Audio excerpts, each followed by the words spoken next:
వినండి. మీరు ఎంఐఎం తోనో పొత్తు పెట్టుకోలేదు, బీజేపీ తోనో పొత్తు పెట్టుకోలేదు, కాంగ్రెస్ పార్టీ. మరి రేవంత్ రెడ్డి గారు చెప్పండి. రేవంత్ రెడ్డి గారు చెప్పాలి. రామ్మోహన్ గారు చెప్పండి, తప్పేముంది?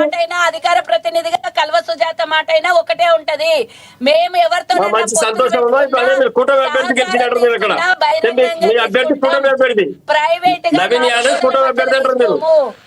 మీ పని స్టాండ్ మీరు అదే చెప్తున్నాను. పబ్లిక్ గా తీసుకుంటాం. స్వామి లక్ష్మీ గారు వినండి. రామ్మోహన్ గారు చెప్తున్నారు. రామ్మోహన్ గారు నవీన్ గారు జుబ్లీహిల్స్ లో కూటమి రామ్మోహన్ గారు స్థానాలలో బీఆర్ఎస్ ఎక్కడెక్కడ 8 స్థానాలలో డిపాజిట్ కోల్పోయిందో అక్కడ బీజేపీ గెలిచిందా లేదా పార్లమెంట్ స్థానాలలో 8 స్థానాలలో చెప్పమనండి. అంతర్గత లోపాయికార ఒప్పందం కాదని ఏ గుళ్ళోకి పోదామో సవాల్ చేసుకుందామో రెడీగా ఉన్నారో చెప్పండి. మేము లోపాయికార ఒప్పందం కాంగ్రెస్ పార్టీ రేవంత్ రెడ్డి గారికి నరేంద్ర మోడీ గారికి ఉన్నది. మేడం వినండి. లోపాయికార ఒప్పందం కాంగ్రెస్ పార్టీకి నరేంద్ర మోడీ గారికి రేవంత్ రెడ్డి గారికి లోపాయికార ఒప్పందం కాబట్టి మా మీద కుట్రపల్లి కేసీఆర్ గారిని కేటీఆర్ గారిని డిఫామ్ చేయాలని చూస్తున్నారు. మీరు ఎట్టి పరిస్థితిలో మీరు ఆటలు కొనసాగనివ్వము. ఈ తాటాకు భయపడే ప్రసక్తే లేదు. మీరు కేసులు పెట్టాలి, ఈ కేసు పెట్టాలి, ఏ కేసులు పెట్టినా టీఆర్ఎస్ పార్టీ భయపడే ప్రసక్తే లేదు. తాటాకు చెప్పులో గుర్తు పెట్టుకోవాలి మీరు. ఇప్పుడు ఒకటే మీరు చెప్పేది, జుబ్లీహిల్స్ ఎన్నికల్లో నవీన్ యాదవ్ కూటమి అభ్యర్థిగా మీరు డిక్లేర్ చేస్తున్నారు, అంతే కదా? అదే ధైర్యంగా చెప్పండి, కూటమి అభ్యర్థి కాంగ్రెస్ పార్టీ ఖాతాలో వేయకండి దాన్ని. ఎవరితోనైనా సపోర్ట్ మద్దతు పెట్టుకుంటున్నారు. ఎంఐఎం పార్టీతో ఎంఐఎం పార్టీ మీ క్యాండిడేట్ పెట్టలేదు, బీజేపీ పార్టీ దాన్ని అభ్యర్థికి ఇచ్చింది, తెలుగుదేశం పార్టీ మీకే మద్దతు పలికింది. తెలంగాణలో అసెంబ్లీ ఎన్నికల నుంచి ఉంది, అది కంటిన్యూ ఉన్నది. ఎంఐఎం సపోర్ట్ చేసింది, నాట్ పొత్తు సపోర్ట్ చేసింది. మేము ఈ రోజైనా చెప్పండి మరి, మేము సింగిల్ గా పోయినాం, మేము సింగిల్ గా పోయినాము. బీఆర్ఎస్ పార్టీ సింగిల్ గా పోటీ చేసింది, 80,000 పైసలు ఓట్లు సాధించడం. మీరు భారతీయ జనతా పార్టీలో రామ్మోహన్ గారు ఒక్క మాట వినాలి. రామ్మోహన్ గారు, మీరు ఏదో సింగిల్ గా వెళ్ళామని అంటున్నారు. ఈ రోజు ఏమైనా కొత్తగా సింగిల్ గా వెళ్ళారా? మీరు గతంలో ఎన్నో పార్టీలతో పొత్తులు పెట్టుకుని ఈ రోజు ఈ స్టేజ్ కి వచ్చారు. మీరు ఎంఐఎం తో దోస్తానం చేశారు. ఎంఐఎం వాళ్ళు మీతో దోస్తానం చేయకపోతే ఎవరేం చేస్తారు? ఒక్క మాట రామ్మోహన్ గారు, ఒక్క మాట వినాలి మీరు. రామ్మోహన్ గారు ఎంఐఎం పార్టీ రామ్మోహన్ గారు ఎంఐఎం పార్టీ మీతో దోస్తానా చేసింది కదా, అంతకుముందు చేయలేదా? మరి వాళ్ళని మీరు పిలిస్తే సరిపోయేది కదా, మీరు ఎందుకు పిలవలేకపోయారు? మేము వినండి, మాతో దోస్తానా చేసి మీతో దోస్తా విషయం చెప్పట్లేదు. నేను జుబ్లీహిల్స్ ఎన్నికల్లో MIM party, Telugu Desam party, Congress party, BJP party అందరూ కలిసి నవీన్ యాదవ్ మద్దతు ఇస్తే. అవునండి, మీరు ఎందుకు అందరిని కలుపుకు వెళ్ళలేకపోయారు? మీరు ఫెయిల్ అయ్యారా? గతంలో చాలా మందిని కలుపుకు వెళ్ళారు కదా మీరు. సిపిఐ, సిపిఎం, ఉమ్మడి ఆంధ్రప్రదేశ్లో ఉన్నప్పుడు చంద్రబాబు నాయుడు గారు, రాజశేఖర రెడ్డి చాలా మంది కలిపికి వెళ్ళారు. అప్పుల్లో కూడా మీరు రాజకీయ పరిస్థితులు అప్పటికప్పుడు చేంజ్ అవుతూ ఉంటాయి, ఎవరి కాళ్ళు ఉంటారు. ఇది ఎస్ సుజాత గారు, ప్లీజ్ కంటిన్యూ.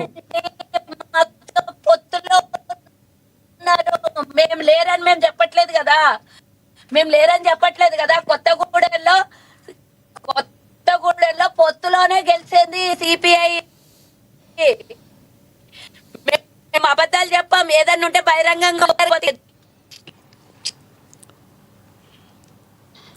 రైట్ సుజాత గారు, ఒకటి చెప్పండి. నారాయణపేట పర్యటనలో కొడంగల్లో మక్తలు ఎత్తిపోతల పథకాన్ని నిర్లక్ష్యం చేశారని, హుస్నాబాద్ను పట్టించుకోలేదని ఆరోపణలు చేశారు. మరి దీనిలో వాస్తవం ఉందంటారా? రేవంత్ రెడ్డి గారు చెప్పిన దానిలో ఎవరు నెగ్లెక్ట్ చేశారండి? గత బీఆర్ఎస్ ప్రభుత్వం నెగ్లెక్ట్ చేసిందని. ఇప్పుడు మా ప్రభుత్వం రాగానే 5,000 కోట్లని ఈ రోజు మక్తల్ నారాయణపేట నీళ్ల కోసం మా ప్రభుత్వం కేటాయించింది. అది మర్చిపోవద్దు. ఎక్కడ కూడా వాళ్ళు చేసిన పనులు ఏవి కూడా పూర్తిగా ముగించలేదు. ఏదన్నా ముగిసింది అంటే అత్యధికంగా కమిషన్ కాళేశ్వరం కథ ముగిసిపోయింది, 1,00,000 కోట్లు ముగిసిపోయినాయి తప్పించి వాళ్ళు ఏది కూడా తెలంగాణ ప్రజలకు కానీ తెలంగాణ ఆత్మగౌరవం కానీ నిలబెట్టలేదు. బీఆర్ఎస్ వాళ్ళు డబ్బులు వృధా చేసిండ్రు, డబ్బులు నాశనం చేసారు. ఎక్కడ పని కూడా. పాలమూరు రంగారెడ్డి ఎత్తిపోతల పథకాన్ని ఎందుకు వాళ్ళు ప్రారంభించలేదు? ఊరికే ఒకటి ఎలక్షన్లు ఉన్నాయని చెప్పి ఒక మోటార్ ఇనాగ్రేషన్ చేసి వదిలేసినటువంటి బీఆర్ఎస్ ఎందుకు పూర్తిగా పనిచేయలేదు? ఒక్కసారి చెప్పాలి వాళ్ళే. గుర్తు చేసుకోమనండి వాళ్ళకి. ఏదైనా చేసామని అబద్ధాలు చెప్తే గుండెల మీద చేసుకోండి. మన అంతరాత్మనైతే మనం ఎవరిని మోసం చేయలేం కదా. మీదికి రాజకీయ పార్టీగా గంభీరంగా ఎన్నైనా మాట్లాడొచ్చు, కానీ అంతరాత్మ మీద హృదయం మీద చెయ్యేసుకొని చెప్పమనండి. తెలంగాణ ప్రజలకు ఎక్కడ పూర్తి స్థాయిలో న్యాయం చేశారు, 8 లక్షల కోట్లు ఎక్కడ ఖర్చు పెట్టినరో లెక్కలు చూపిమనండి. ఏమన్నంటే అభివృద్ధి చేసినాం అంటారు. అభివృద్ధి చేస్తే తెలంగాణ భూములన్నీ అమ్మేసి అభివృద్ధి చేసిండ్రా, లేకపోతే తెలంగాణ మీద అప్పులు చేసి అభివృద్ధి చేసిరా? ఏం చేసి అభివృద్ధి చేసిరు? సుజాత గారు, మీరు అడిగిన క్వశ్చన్ కి విజయార్య గారు సమాధానం చెప్తారు. ఇచ్చారు తెలంగాణ. ఎస్, మళ్ళీ కనెక్ట్ అయ్యారు విజయార్య గారు. సుజాత గారు, ఒక్క వర్డ్ చెప్పి నేను క్లోజ్ చేస్తాను. ధనిక రాష్ట్రంగా బీఆర్ఎస్ చేతిలో మేము తెలంగాణను పెడితే, అప్పుల రాష్ట్రంగా కాంగ్రెస్ చేతిలో వాళ్ళు పెట్టారు. మాకు వాళ్ళకు ఉన్నటువంటి తేడా, స్వతంత్రం తెచ్చిన పార్టీ, తెలంగాణ ఇచ్చిన పార్టీకి తేడా ఒక్కసారి బీఆర్ఎస్ వాళ్ళు తెచ్చినాం అనుకున్నట్టు తేడా చూసుకొని గమనించండి ఒకసారి. రైట్ సుజాత గారు, మీరు అందుబాటులో ఉండండి, మళ్ళీ మీరు కంక్లూడ్ చేద్దరు కానీ. ఎస్ విజయార్య గారు, ప్లీజ్ కంటిన్యూ చేయండి. ఇప్పుడు సుజాతమ్మ ఎమోషన్ తోటి మాట్లాడుతుంది, ఏం చేస్తాం కానీ. అయితే మాకు ఎమోషన్ లేదు, బిఆర్ఎస్ పార్టీకి ఎమోషన్ లేదు. బిఆర్ఎస్ పార్టీ తెలంగాణ ప్రజల ఎమోషన్ ను ఒక రూపంగా తయారు చేసినటువంటి బిఆర్ఎస్ పార్టీ. ఎమోషన్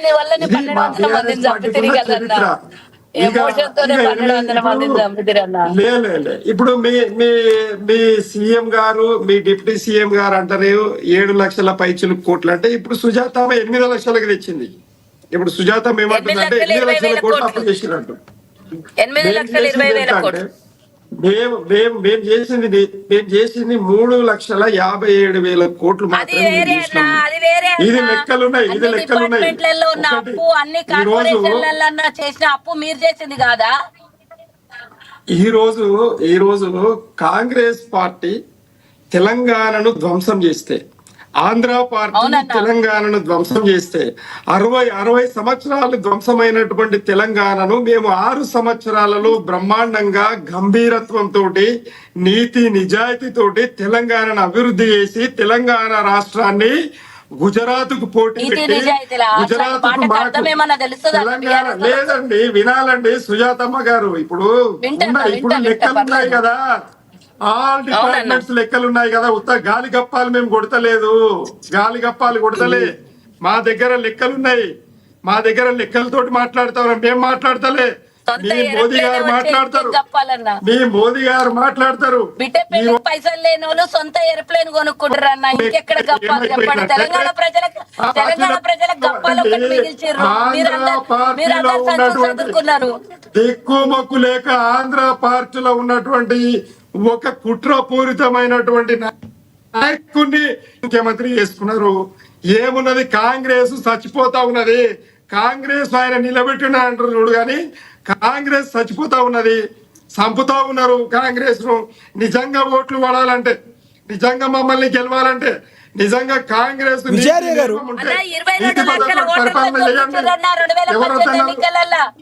22 లక్షల ఓటర్లను తొలగించారు. నీతి నిజాయితీతో మీరు చెప్తారా అన్న? 2018 ఎన్నికలల్లా అన్ని మా దగ్గర ఉందన్న, అన్ని లెక్కలు మా దగ్గర ఉన్నాయన్న. చెప్పకన్నా జనాలు నవ్వుకుంటారు. మీరు చేసిన విధ్వంసం ఏందో తెలంగాణని చాలా అభివృద్ధి చేసిరని చెప్తుంటే సిగ్గొస్తుంది నాకు. చేసేటప్పుడు కూడా ఒక నీతి నియమం తోటి, మరి నైతికత తోటి మాట్లాడితే చచ్చిపోయారు గాలికి. ఇచ్చిన సోనియా గాంధీ ఎక్కడ పోయిందో